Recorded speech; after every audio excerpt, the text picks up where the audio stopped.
What's up, YouTube? I'm Samantha Sweets and welcome back to my channel. Hey, my sweetie squad, happy Friday the 13th. Ooga booga. Guys, if you guys are wondering what's on my lips right now, it is so comfortable. Did I just spit it, y'all? It is the Revolution Makeup London. I don't know if that's the same as Beauty, but who knows? And it is this gorgeous copper I spit again. And this gorgeous copper, then my mouth's dry. Copper color. There it goes again. That's bad. Accomplice. It's in the color Accomplice if you guys want to look for it and not get spit at. Okay, guys. So, if you guys are new to my YouTube channel, I promise I don't spit all the time. What's up? I'm Samantha Sweets. We do makeup reviews. We do giveaways, which I have one right now. Check it out.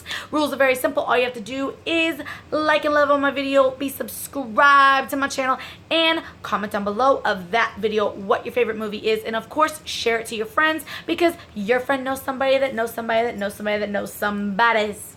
But yeah, please, before you click off, make sure you subscribe. I'm entertaining as hell. Right now, I don't have a makeup tutorial for you guys or vlog. I actually have the crime stories with Samantha Sweets. It is my most popular, most viewed, most highly requested video segments on this channel. Normally, I do it on Saturdays, but because today is Friday the 13th, I said, hey, let's go for it. So, the case that I'm talking about today is Lauren McCluskey, and her case is so interesting to me. It really is. And it is so that could have been preventable. It could have been prevented, her death.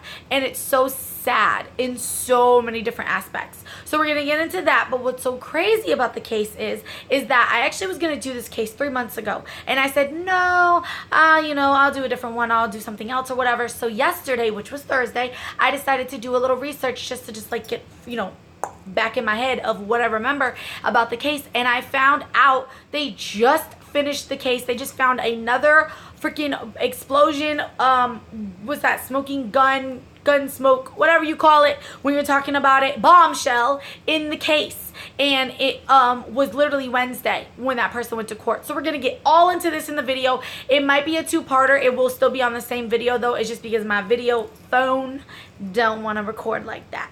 So let's jump in. The story is about Miss Lauren McCluskey. Beautiful, beautiful star athlete. She went to the Salt Lake City, Utah University, and she was 21 years old. Only child to, honestly, I don't even want to say, Jill. I know Jill McCluskey. I'm not sure exactly what her husband's name was. But down here I have my phone just to get further updates. But honestly, guys, this is my third time filming this video. And I feel very confident this time. And I know what I'm going to say. So, again, she was 21 years old. She went out to the club one night back in late August of 2018. So this case is just turning a year old. And she is not even a year old yet because she actually passed on October 22nd. Let's get back to the beginning. So she met this man named Sean Fields who said he was 35 years old and that he was a bouncer at the club she met, and they hit it off quick. I mean quick, very intimacy very quickly. Her friends were actually very concerned. They kind of was like, why is he always calling you? He's always, checking where you at, what you're doing. And this relationship lasted a month. It lasted a month because Lauren found out that Mr. Sean Fields, is not even his real name. His real name is actually Melvin Rowland.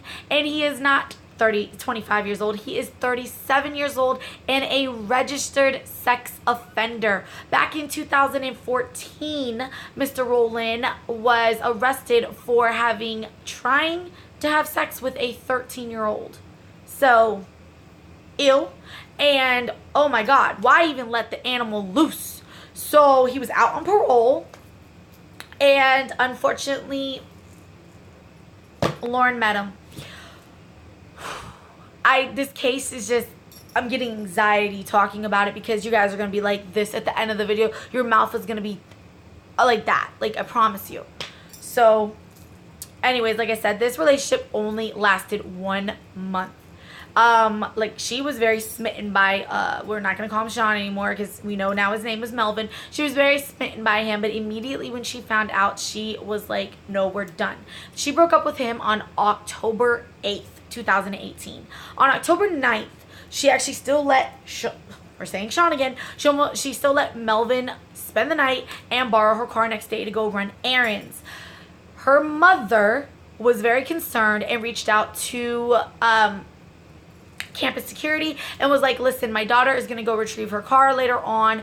Can you meet her at the stadium with him? I just don't trust him. We just found out he is a known sex offender. I'm very worried for him. Now, mind you, Lauren already broke up with him. You know what I mean? But she still, you know, she was in lust. I'm not going to say love because it was a month, but hey, I guess you can. You never know. You can meet love on first sight. She met him. She went and met him, but before that, the security gave her a call. Campus security gave her a call. Now, the security was like, you know, listen, I'll ride with you. You know, I'll give you a ride to the station. You know, we'll go together. And Lauren's like, no, it's okay. I'm all right.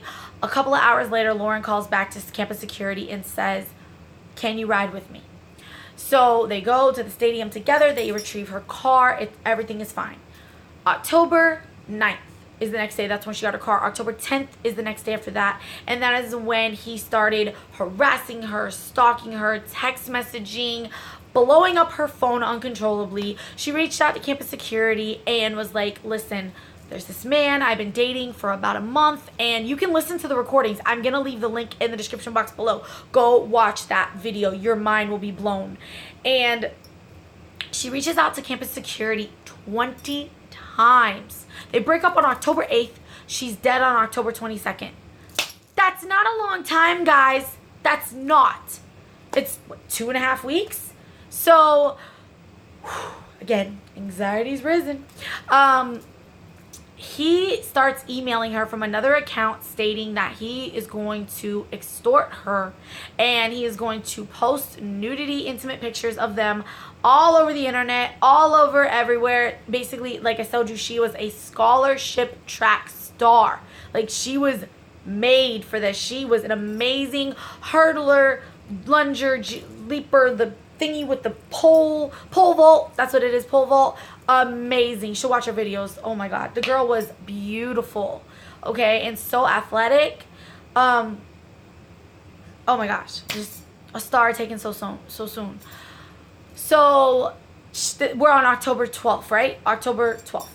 He tells her, you know, I'm gonna sort these pictures. She calls campus security and says, listen, I'm being extorted for money. What do I do? You know, and they basically said, we'll get back to you. What? Get back to us? I would honestly say campus security was more helpful than the OWN police department, the actual Utah Sheriff Office. She contacted them too, and they told her, because you live on campus, you need to go through security first. Okay, so she blocks his friends. The friends are worried for her at this point. The mother is just terrified for her daughter. The father as well. And Lauren feels like she's all by herself. She feels she has no help. She actually at one point told her mom, I feel I'm harassing the cops. You're not harassing them, is what her mother said. You're making them do their job to serve and protect. You know? Not just sweep things under the rug. So the extortion case actually did not get filed until a week later. And the campus security did not contact with the local sheriff office. So knowing that he's out on parole, could have known that, because you damn sure can't be harassing folks when you're on parole, let alone a woman when you're in there for being a sex offender. So a lack of communication there. This case is just so preventable. It boils my blood. October 15th comes, and she is now receiving text messages from his friends saying, hey, do you want to come to your ex's funeral? She doesn't respond.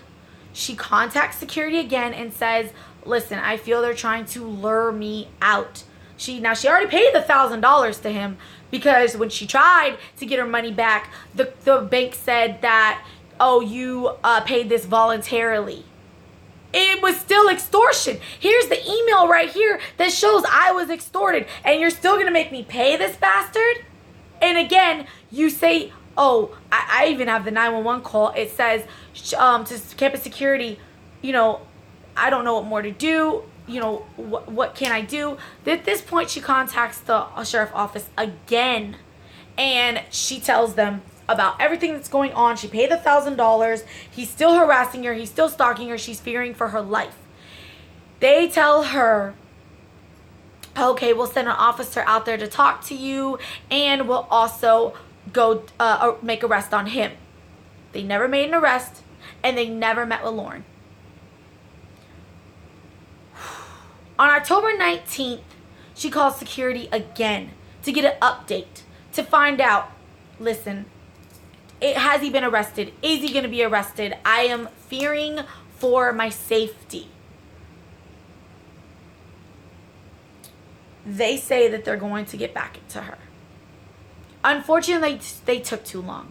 3 days later, Lauren would be dead.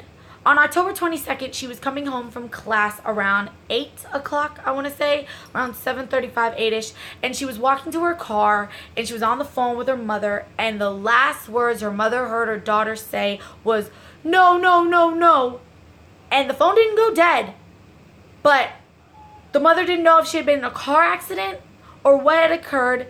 The father immediately called 911 and said, listen, my daughter was just abducted. We heard the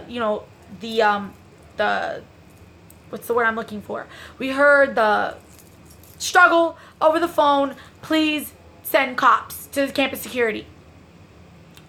A woman, a student, picks up Lauren's phone and says, hello? Lauren's stuff is everywhere and I can't find Lauren. At 8:20 p.m., Lauren would be found dead in the backseat of her own car. Now, I've seen so much speculation that she was found in her car, and then I've seen speculation she was found in a car. But I'm going to say it was her car. Found in the backseat of her car. Gunshot wounds. Immediately, so when the father was calling for someone to send cops, their daughter was already dead. Melvin Rowland shot her dead. Insanity, obsessive of I can't have you, no one can. A piece of shit that was allowed to walk on this earth. They immediately put out a code red, a lockdown security, saying that Melvin Rowland, he's on the loose, he has a gun, he, just killed a student. They end the code red at 1:30 in the morning because he is found dead inside of a church nearby. Self-inflicted gunshot wound. So the pussy took his own way out, which he should rot in hell in prison for what he did. And now a mother and father is left childless. Their only child. And could have all this been prevented? 1,000 times. This girl, this innocent 21-year-old girl is begging you, pleading. You can hear it in her voice, the despair. What is going on? Is he been arrested? I'm feeling being lured. I don't feel safe. She stressed it over and over and over. And then again, it was in such a short period. Broke up with him on October 8th, was killed on October 22nd. And her cries were unheard. This next thing I'm about to say to you guys, you're going to scream too. I watched the video of the president of the campus. She said this couldn't have been prevented. This could have been prevented? A woman reaches out to you, your security, you're here to protect the students, and you don't think to give her an escort? You know this woman's being harassed. An escort? his picture up on dorms or bulletin boards. I know they got those in colleges. If you see this man, alert cops, security, run for your life. He was a known, registered sex offender. Lauren's mother even told you as well. And you did nothing. In this whole process, the mother and the father, the family, the parents are now suing. Damn right. Campus security? Campus security. Yes, the campus, what do you call it? The college, the University of Utah, and as well as the Salt Lake Sheriff's Department. Is it gonna bring Lauren back? No. The lead detective that never got back and filed her case a week later was fired. Is that justice? Not really. It just gets worse. So, 2 days ago, or it's been 2 days ago, Wednesday. On Wednesday, a man, named Nathan Vogel goes to court because he has confessed that he did loan Mr. Rowland his gun. He told Nate, I want to borrow your gun for $200 so I can teach Lauren how to shoot. That's the story that he gave. Okay. What is he, 21? Let me pull up his age because I don't want to be wrong on this, because this is the case, right? This is the smoking gun right here all the way around. This was premeditated murder. Premeditated. This guy Nate, he worked at the club with Rowland, which again, yeah, because he gave his wrong name and all this stuff and everything. But how do you do that? How do you be a known sex offender and go work at a club with a whole bunch of women? How do you do that? How do you do that, justice system? Nathan Vogel, 22. So Lauren was 21 and he was 22. And he, like I said, he did not know. He says he knew nothing of it. I do believe him. He does not have any criminal history. He is a clean bill of record. Like, nothing. Whew. Mr. Vogel, like I said, he let this dude borrow the gun. This is what gets crazy, and this is the whole Final Destination thing. The way he let him borrow it, he left it in a motel room. He left it there, and a maid found it. A maid confiscated it. And Mike, what the hell? Nate went up there and got back his gun, and the guy was like, listen, I messed up. I didn't get to it in time. This is Melvin now. Let me borrow it. I'll give you $200 more. So now we're at $400. Mr. Vogel said he needed the money at the time, and that's how Melvin was able to prey on him. Yeah, Vogel, you didn't kill Lauren, but you kind of helped assist in a way. You didn't know exactly what he was going to do with the gun, but so if the maid would have just kept the gun, you know what I mean? Like, this would have never happened. If security would have been more, communicating with the local cops and been worried and concerned, like Lauren and Lauren's parents were, this wouldn't have happened. It's insane.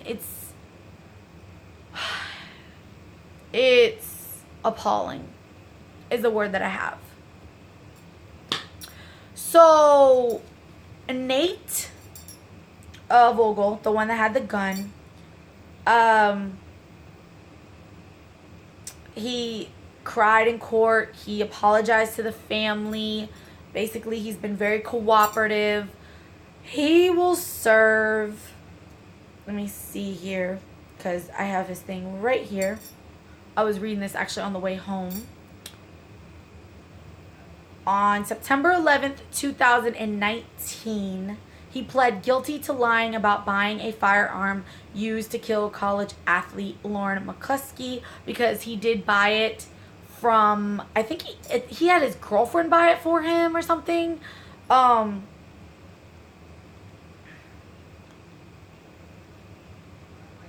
see here. He says, I cried extremely when I found out about Lauren's death. He pled guilty to lying in his purchase of the firearm. And what else did I... Vogel did not know him as Melvin Rowland as a sex offender, so he did not know about his past or anything. He knew him as Sean Fields, which is the name he gave Lauren. And it says here, I want to read this to you because this is very important. This comes from the lawyer or the prosecutor, what they say. Oh, where is it? It was a very important quote. But they have been talking about, you know, the family, does the mother and father agree with his sentencing? And after Vogel found out that Lauren was dead, he was reaching out. Now, he was reaching out to Melvin all day that day, and Melvin never returned any of his calls. And then, oh, no, I'm sorry. Hold on. That was the next day. He reached out the whole day of October 22nd. I keep saying Mike. There's an actor named Mike Vogel. That's why. Nate Vogel was reaching out to Melvin, and Melvin lied and said that, oh, me and Lauren are still using the gun. We are on a trip somewhere. They're stuck somewhere. They were on vacation, basically saying they were on a trip. So he lied. Then when Nate found out that of Lauren's death, he was calling to get his gun back. And in a way that kind of does seem guilty, though, because yeah, it's kind of guilty to me. And never was heard from Melvin again because he had already killed himself with that gun. So I'm just looking for that quote I read because I think it's very important in this case. Maybe it's this one right here. And I will show you a picture of all of these.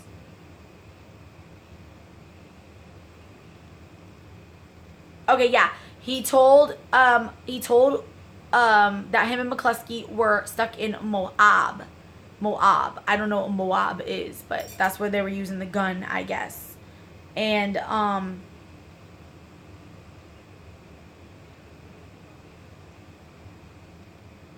looking for this quote they said. Oh, wow. Apparently also there is a lady friend of Mr. Vogel, which I think I said, who initially bought the gun for him. They only knew each other for a couple of days, so dumb part on her. And she was 24 years old, and now they're deciding on what she will get, her sentencing.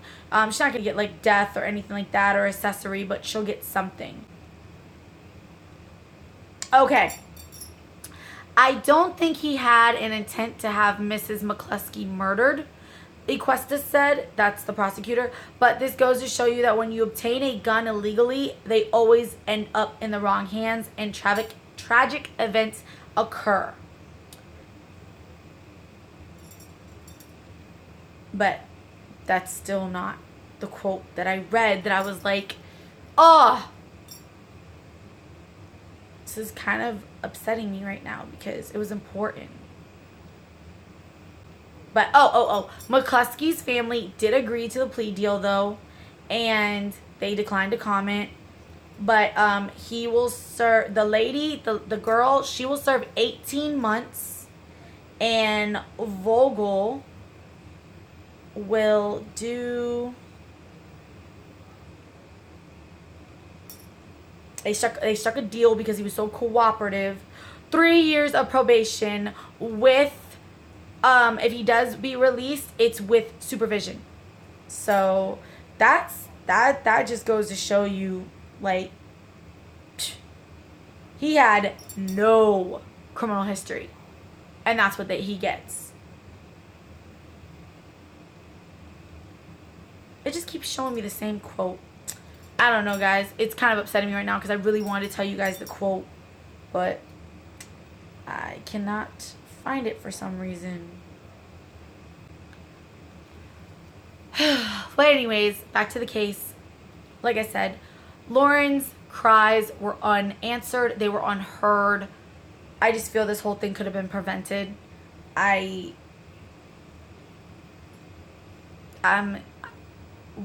let him out? Why did you let the guy out? You know what I mean? Like, he even said it in a, I'll see if I can find that link too, or it might all be in the one video that I'm going to put the link in. He said that he gets his ways by manipulating women. So that's safe to, you know, let out on the streets, right? Our justice system just sucks. It really just sucks. I want to say that. Okay, I found the quote. It says, he did not cause the death of Lauren McCluskey, nor he was aware of Melvin Rowland's intentions to murder her. But had he not purchased the firearm the way he did, perhaps Mrs. McCluskey could still be alive. And there it is. That is a known statement. So my heart goes out to Lauren's family and friends. A wonderful, beautiful, athletic girl taken from the world so soon by a inhuman thing. He's a thing. He's not even a person. He's a thing. Okay? And justice system, wake up. Campus securities, wake up. Like, oh, this is what the president says. We are taking extra precaution to make sure that something like this doesn't happen to one of our students again. It should have been like that the first damn time. You know? Come on, people. Common sense. So, again, I will put the comments down below. I will put the link in the description box below if you guys would like to read up on the case. It is an extremely detailed case, and the age groups that watch me, I think that this will really sit hard on you. And maybe it will help in futures. You know what I mean? I would hate to find out anybody would go through something like this. Please, don't let yourself become a victim or a statistic. Well, I hope you enjoyed another Crime Stories with Samantha Sweets. If you have any crime stories you want me to talk upon, put them down in the comments below, and I will do my best to get them out for you guys. And as always, stay beautiful, stay blessed. I'm Samantha Sweets. Rest in peace, Lauren McCluskey, you beautiful angel, you. May you fly in heaven as the angel you were on life, as you are in after. Bye, guys.